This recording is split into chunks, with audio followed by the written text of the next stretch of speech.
That's why your ambition of wanting to be president, you still have the ambition. I still have the ambition. I'm competent to be president of Nigeria. Are you very competent?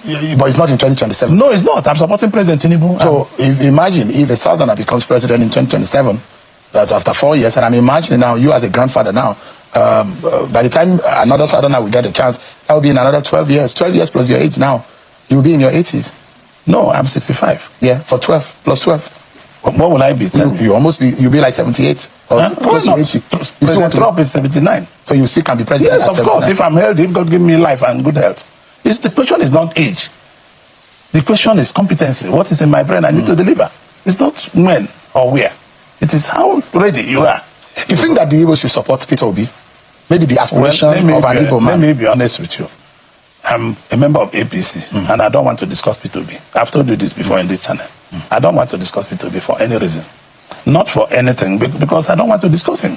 You can ask me about the leader of my party, I will answer you. Whether the question is right or wrong, I will answer you. Each time I mention Peter Obi, you become suddenly uncomfortable. No, because I don't want to discuss him. I've told you before, Sean. Yeah. Any day you want to discuss Peter Obi with me, give us 2 hours. You be in the model, keep him there and keep me here. And we'll be able to sort it out. This is what Peter Obi do. He wasn't even your generation of governor. No. He wasn't your class of governor. All of a sudden, does it look because he's now looking like a leader of the Southeast? No, politically speaking. It's not my leader. It's not my. I am the most important politician from that zone. I have won 2 states before of PPA. I have run for president before. My 4.9 million vote is still there. It's 2007. And we achieved a lot with PPA. We had ministers, we had ambassadors, we have all kinds of appointments with President Yaradua. And you cannot be telling me anybody can run for president.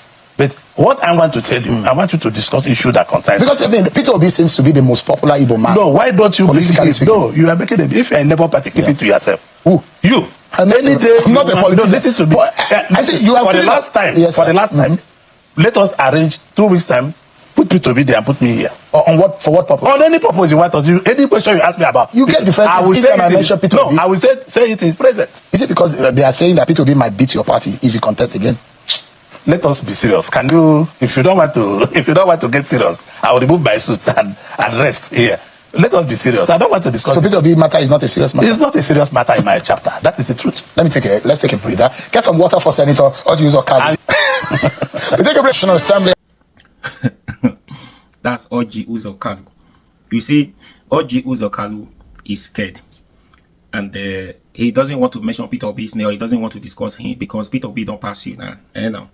Yes, you should be scared calling Peter Obi's name or discussing Peter Obi's matter. You should be scared because he is a presidential candidate. You are not. You are 2 terms governor of 8 years.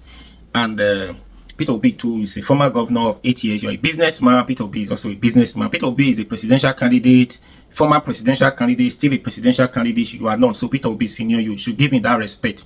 Yes, you should give him that respect, not to talk about him anyhow. Peter Obi is a fire. He's a burning fire. If you are not qualified, you dare not call his name. Do you understand? That is it. And again, Sheung sometimes asking questions that does not have anything to do with this. Anyways, Peter Obi is a presidential candidate. Anybody can discuss him, what they think about him, sort of things like that. So that's the reason. And this one now is scared to talk about Peter Obi because he knows. Now again, you're asking that they should bring you and Peter Obi on a debate. On to do what? You are not a presidential candidate. Peter Obi has no business with you. They shouldn't bring both of you on a debate to debate about what? About what? So no. Yes, no. If you want Peter Obi to have a debate with somebody, go and bring your master. Bring your master and let Peter Obi, let both of them debate. Let Nigerians ask them questions. Let Tinubu explain to us what he's doing.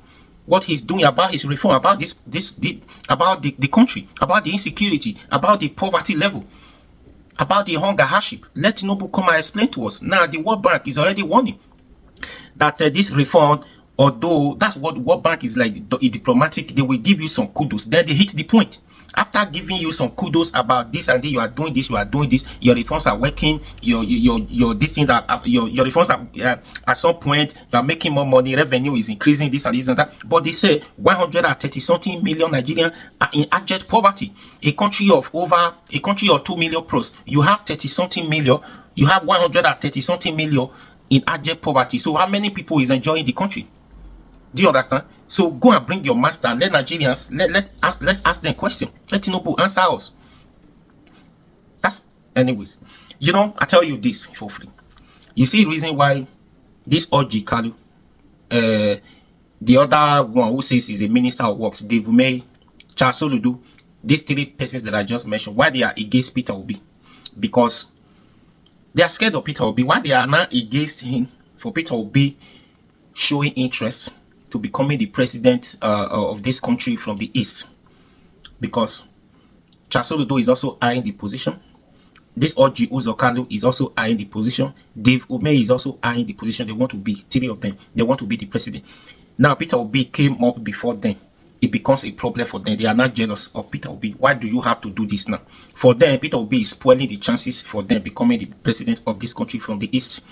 Since they want to be the first president from the east after transitioning into democracy in 1999. That is the reason why you see these people that at least from the east, they are still politically relevant from the east, why they are against him. Every time they speak, they had opportunity, they always throw jazz at Peter Obi.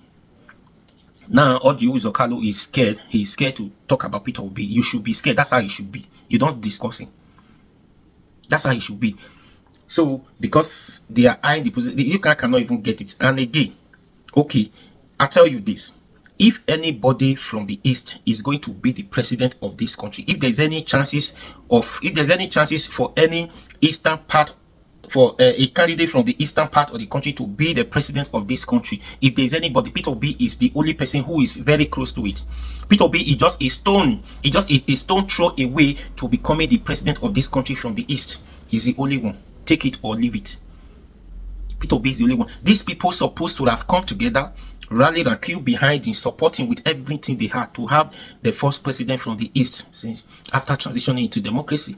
But yet they are not, because of selfish interests. All of them want to be, this one want to be, and everybody cannot be at the same time. This young man came up before you guys. Probably if you guys had showed interest the time Peter Obi also showed interest, for the love and respect Peter Obi have for some people, maybe Peter Obi would have stepped down to say we can't have two persons at the same time. But now, hey, he's on top of the game. You people should support him. This is somebody, Peter Obi, that Nigerian find favor in him, truth in him, capacity, competent in him. The only one who says a thing in the morning, in the afternoon, in the night, he repeats the same thing. He tells you, he never misses his words. He's very good at that. The only one who does not have any skeleton in his cupboard, even when others are running away from the EFCC, when EFCC are even harassing some of them, Peter Obi is the only one who has no skeleton in his cupboard. And not this one you see today now. Once they leave office tomorrow, EFCC will go after them. Especially if they left the party. If they leave the party, EFCC will go after them. Peter Obi is the only one. Do you think you know if there is if EFCC has done their diligence, they have done their investigation diligently, that Peter Obi, if at all Peter Obi has any stain, if there's anything, one error that is not well spent, that does not follow due process, by now Peter Obi would have been EFCC custody. What EFCC has not been able to do to Yahya Bello, they would have done it, find a way to do it to Peter Obi, just to stain his image, just to tarnish his image. But they have done that. There's nothing. That's the only thing you see today. Everybody are talking about is Pandora. You invested Anambra State money in family's business. That's the only thing. And which is a good thing. Peter Obi have explained that, and look, go and see, check how much that money is generating to the say a government account.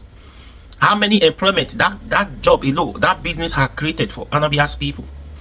That's the only thing. Pandora, you invested Anambra State money, government money. Those things are rubbish, bushes. They dealt with those issues before. Nobody have any serious thing to say about him. The next thing they say is too gentle, just like what they say Jonathan's time. So all those things. These people are jealous. And I agree. And I thought you say you want to win Abia State to Tinubu comes 2027. That you are not scared. You are not scared. This and that. You are scared. You should be scared. You cannot deliver. You said because you didn't spend much time in your state, that was why they had opportunity to win. This reggae machine that you guys are playing is not going to work. If that woman that God will bless, that Professor Nenani, if I'm right, yes. If that woman is still there to conduct the election, forget it. For me, that woman should even be make the next INEC chairman. That woman from Ebonyi State should be the next INEC chairman. And if that woman should be the next INEC chairman, forget it. The vote you got is what they are going to give to you. There's no mago. Let others go and change figure. Come back. They'll give you your result. That day, that woman becomes the next INEC chairman. That day, Nigeria will start having free and fair election in this country. Yes, because it was the only reason. She was the only reason why Alex Otti could win that presidential election. Go and listen to him. The latest video he did some times ago. How a lot of calls were coming from left and right. Not even the money. So all those things, these people.